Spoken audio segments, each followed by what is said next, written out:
Welcome to the quarterly webinar for E-Rate. This is Curtis Rogers. I'm the Communications Director here at the South Carolina State Library, so thank you for joining us. Just a quick introduction. This is the South Carolina State Library's website, and in the upper right-hand corner, we have an events link, so you can click on this events link and you can see, for instance, today is May 28th, and we have our quarterly E-Rate virtual meeting listed. We have a number of other programs listed. You can certainly check on those to see if there's a program that might be of interest to you. Also, if you're interested, you can find more information about the State Library just here on our website. And that's really it for a quick introduction. If you have any questions, feel free to contact us. Otherwise, I'm going to go ahead and get Andrew's presentation up, and I'll go ahead and turn it over to him right now.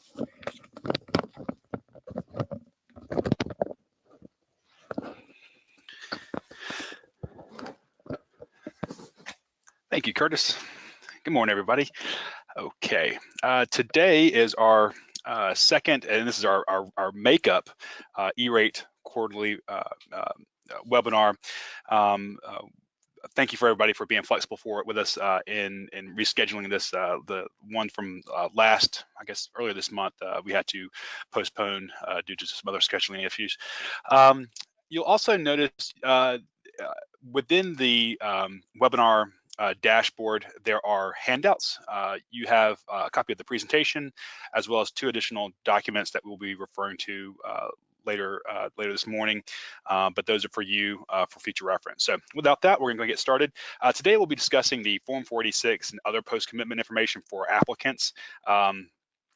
Here's an agenda. What we'll do we'll pretty much speed through most of the stuff, but we'll very briefly give an update on the 1819 filing window, let everyone know how everything happened and how applicants applied. Have some really great news in there. Secondly, we'll recap the E-Rate application timeline, briefly go through program integrity review, also known as PIA. We'll talk about certifying the Form 486. And the last one is document retention. These are short topics, short subjects, but all very, very important topics that relate to the E-Rate program. And lastly, we'll save a few minutes at the very end for Ask Me Anything, where you can ask me any question you have about E-Rate or otherwise. So with that, let's go ahead and get into that filing update. As you can see here, we've got a number of positive things that came out of the filing window this past year. In short, it was a very good year for E-Rate. The number of libraries and charter schools that filed for E-Rate more than doubled, which is very positive. We spent, at least specifically as it relates to the libraries, our partnership with the South Carolina State Library really was a key asset in increasing the number of library systems that participated in the Category 2 E-Rate program this year. So we're very excited about that. Okay. Oh, there we go. Here are a few highlights from the data set. I'll mention again library systems. All applicant groups, so our school districts, charter schools, and library systems, all 3 of those groups filed more FRNs or funding request numbers in 2019-20 than they did in the year prior. But libraries filed more, 250% more. So even though we're going from 24 FRNs filed to 84, it's small. It does really demonstrate a huge jump in the number and a huge commitment of the libraries to participate in the program. We did see overall increases in the number of FRNs. This was a nationwide trend, but I think the close of the Category 2 budget for this 5-year program was one of those contributors. Okay. And we'll talk a little about the amount of money that's being requested. Once again, library systems really stood out in terms of the amount of increase that they had from prior year. In 18-19, libraries requested $298,000 in E-rate funds. That's Category 2 E-rate funds. And this year alone, they requested 1.425 million, which is just a staggering 377% increase. Again, small compared to school districts, but very much so a symbol of how these library systems are utilizing the E-rate program to finance really great work on their networks. Okay, so with that, we'll go ahead and transition right on into the Form 486 and other post-commitment stuff. So as a kind of a recap, we're kind of in this yellow section right here. Most applicants are in some level of review. Some folks might be have already received a funding commitment decision letter, and other folks are probably getting ready to start invoicing. So there's a lot of applicants who are in a lot of different steps in this process, but as an overall, we've all applicants have filed the Form 471. They may or may not have received an inquiry from a PI reviewer, Program Integrity Assurance Reviewer, and if they were part of waves 1 through 5, they could be filing a Form 486. So we're still in this. Some applicants are pre-commitment, and some applicants are post-commitment. So we're still in this kind of limbo stage, if you will.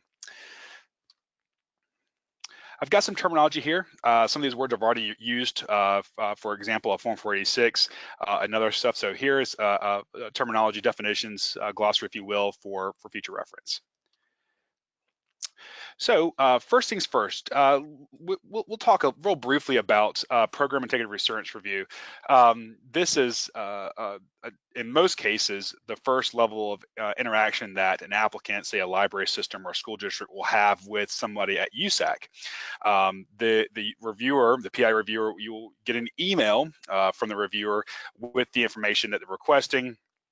And that usually comes to you through email, and you would respond in EPIC, the E-rate portal, E-rate Productivity Center, EPC. While there are several review states an application may experience during PI review, such as escalation to review, pending review, things of that nature, really most of the FRNs are still in a pending state. So there are 1,028 FRNs. Of those, 946 are still kind of pending. That means they are in some level of review or have not yet gotten to review yet. So if you're wondering where's your funding commitment decision letter, where's your money, you're still kind of in a holding pattern along with a bunch of other applicants at this point in time. A PIA reviewer may ask applicants to provide additional information, additional documentation to determine eligibility, and this is pretty standard. Most questions are going to relate to eligibility of the products and service that you're requesting. They're going to look at your competitive bidding, and they'll ask you questions about that. Or they could also look at, if you're filing for Category 2, they'll ask that you verify your student population information, student discount information, and those are, generally speaking, the most common types of inquiries that an applicant or a PI reviewer is going to ask you. PIA can be very simple and without asking just a few of those questions, or it can get very complicated. And especially if you're, like us, we're here at the state, we have to deal with dark fiber applications, and those can get very complicated. But for the most part, your run-of-the-mill applicant, library system or school district, PIA review is an opportunity to provide some additional information and also make some corrections that should be made. There are times where applicants, their applications will go through without any PIA review whatsoever. And while that is not, won't say rare, it does happen pretty commonly. We do ask that applicants, continue to monitor those FRNs, those applications, to make sure that they're meeting all their compliance rules that they need to maintain. So the last point on this slide about PIA review is one that I've mentioned on several of these webinars, that deadlines are critical in the E-rate program.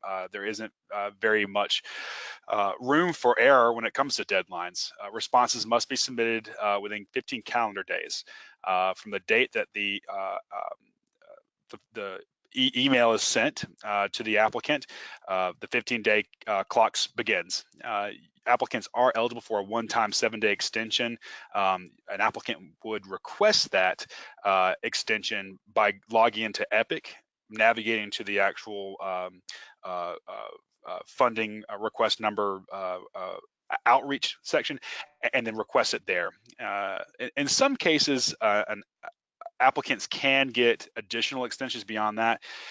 If that is ever a case, you want to email that request to your PIA reviewer, and then they're going to want to send that up to the PIA manager, for example, and they're going to want to get approval for that. So it's not impossible. It's not something that is likely to happen, but it is something that applicants can receive additional time to get information that they may have a hard time getting.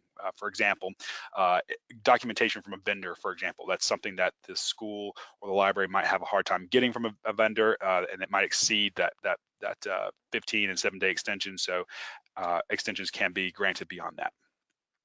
Okay. All right. Curtis, there we go. Okay, so what we're going to focus on here next is this Form 486. The Form 486 is probably one of the more simple E-rate program forms, which I know when you say simple and E-rate in the same sentence, that's it doesn't work. It's what do we call those things? Anyway, I can't remember what it is. Oxymoron. But generally, it's a pretty easy form. It can be completed in just a matter of minutes, but is one that is very important. So funding commitments decision letters, FCDLs, are generally issued on a weekly basis and are emailed to the person who certified the Form 471. Understand that this person may not be you, for example, it could be going to someone else. So be sure that person who did certify the Form 471 is on notice that they should be receiving an email from USAC with an FCDL attached. There is a new format, a new look for the FCDL, and you can check that out by clicking on the link that's provided there. It has a little link to a video that shows kind of where information is on that form. So a couple of notes about the Form 486. What the Form 486 does, it certifies SIPA compliance and allows applicants to change the service start date if that needs to happen. And so for all consortium members, South Carolina E-rate consortium members, when you guys send us a completed Form 479 in the fall every year, you send it to, it comes along with your site verification form, your contact form. We also ask that you provide us with that SIPA compliance form. You're certifying SIPA compliance to us for the services that we're requesting on your behalf. If you're filing Category 2 or even your own Form 4, your own Category 1 services, you're going to want to certify SIPA compliance to USAC as well. And so the Form 486 is what does that. When you file the Form 486, when you're populating that information, be sure to read all the certifications and select the correct check boxes. Most of the form is just checking check boxes, but understanding the ones to check and the ones not to check is very important. Again, deadlines are critical as it relates to the E-rate program. The Form 486 must be completed 120 days after the FCDL, that form funding commitment decision letter. So 120 days after the FCDL or the service start date, whichever date is later. In the case for folks who've received funding commitment decision letters in waves 1 through 5, they've received them before the service window has even begun, which would be July 1. So they are actually able to file a Form 486 today. That's part of that early filing. And so you would check when you file the Form 486, there is a box there that asks, are you going to be able to check the early filing box, and that would be for services that begin before July 31st. I mentioned that 120 days after the FCDL date or the service start date, whichever is later, you can actually click on the link here, check the deadline calculator. This will take you directly to USAC's deadline calculator, and you'll select Form 486, and then you can input. There are two calendars. You'll input the date that you received the FCDL and the date that your services started, for example, and it will tell you exactly how to go about doing that. And so, Curtis, I'm gonna click on that real quick. Okay, let's see.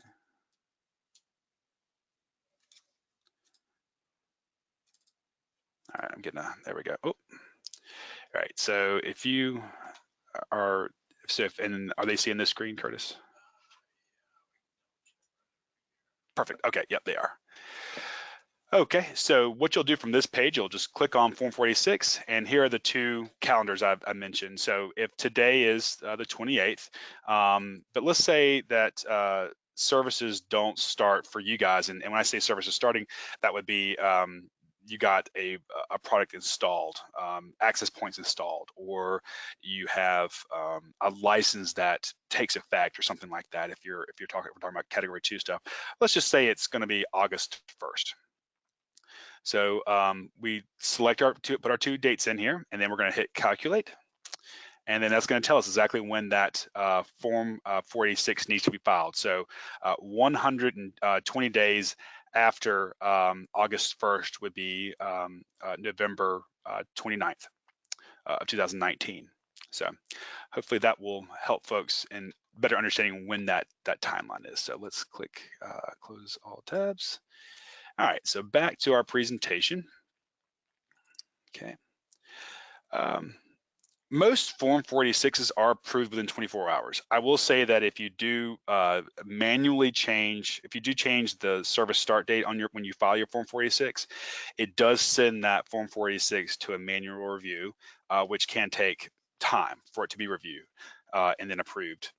So my best advice is whatever your service start date is, July 1st, for example, leave it there if at all possible. There are a couple of cases that you would want to move it, but those are kind of specific. But like I said, for most folks, keeping a service start date at July 1 is the best, is advisable.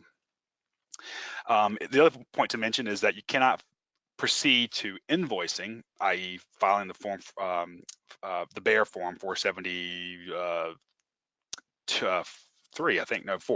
Form 474, which is the Bear Form. You cannot proceed to doing that until you have the Form 486 filed.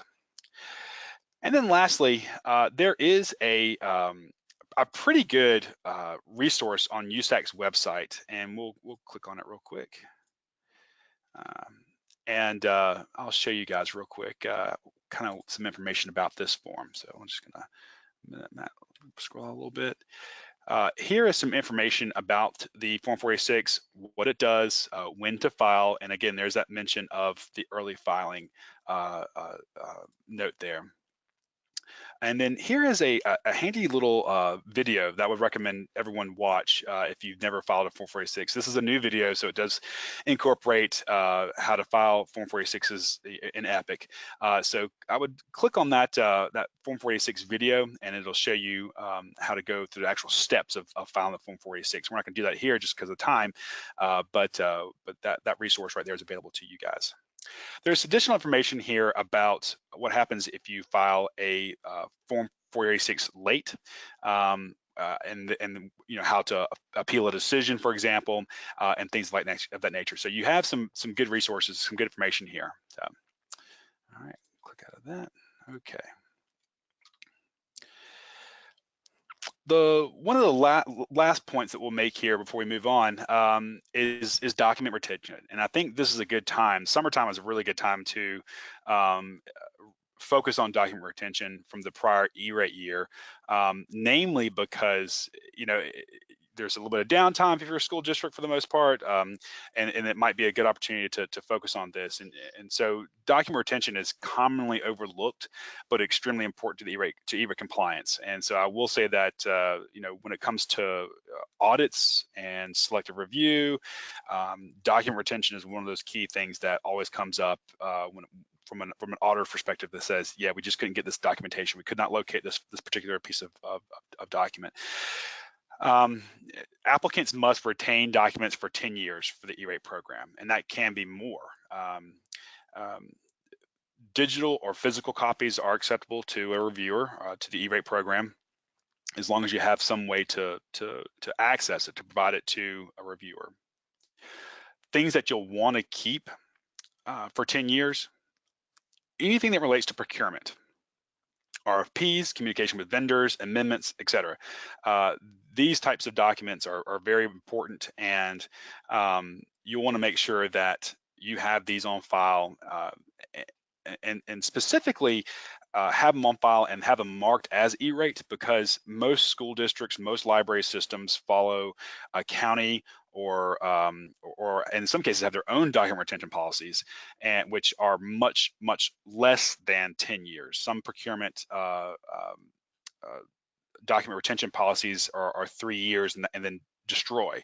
Well, obviously we don't want to do that with E-rate documentation. So setting up an internal process where all folks who are related to, in your organization who are related to document retention, know that E-rate documentation must be kept for 10 years from the last date of service.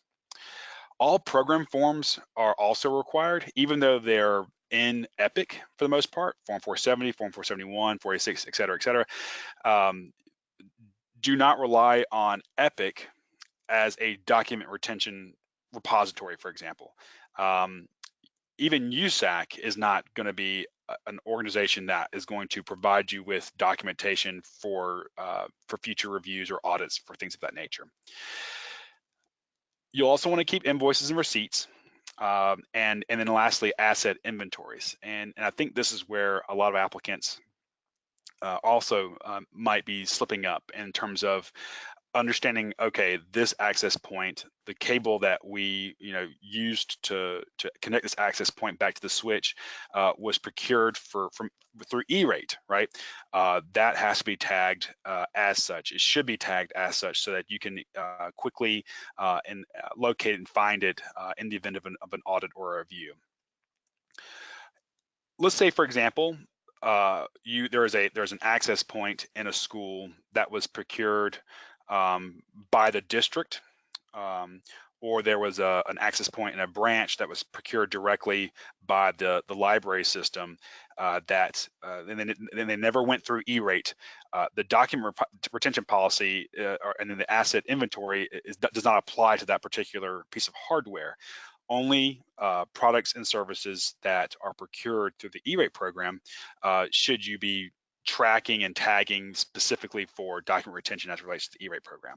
Now, I will say, to add to that, it is good management of your network to have an asset inventory for all of your stuff, all of your network hardware. But as it relates specifically to E-rate, things that are procured and funded through E-rate, the E-rate program, really need to be tagged and marked as such. Okay. So with that, let's see what time we have. We're probably right on schedule. Let's see. Okay, so we're a little ahead of schedule. So for the folks who are online, we can open it up for questions. If you have, let's see, I don't think we have any questions right now. So if you want to open up, I can, let's see, take you off mute. All right, that was Michael. He was okay. He's got some background noise. Okay. But if you'd like to, you can enter your question into the chat box, and I'll see it, and then we'll go from there. All right.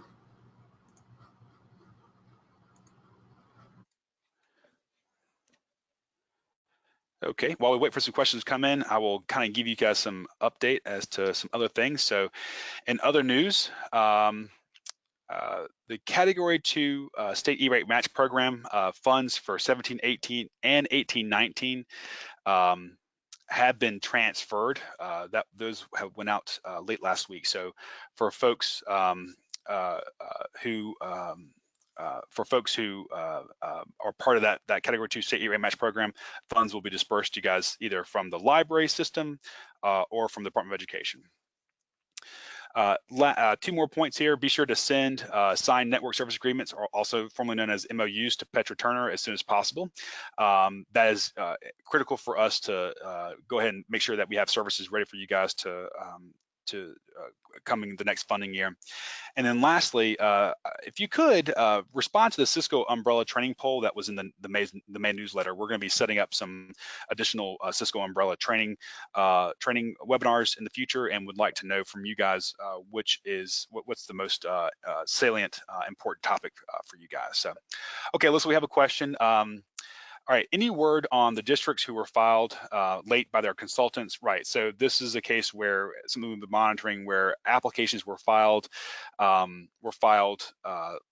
the Form 471 deadline, but within that 2-week period of time. And yes, there was an FCC order that came out early part of last week, and a lot of, not all, but a lot of those applications were funded.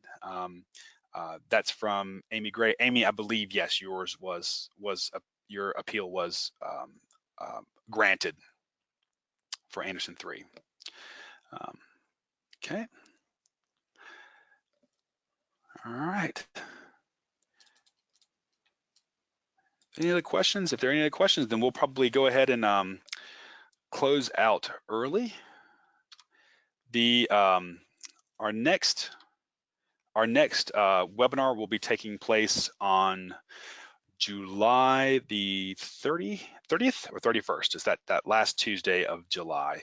And during that webinar, we'll be talking extensively about invoicing, how to go about the process of invoicing through a BEAR format. Okay. If there are any other questions after this, you are more than welcome to contact me. My contact information is available there on the page, and hope everybody has a good afternoon. Thank you.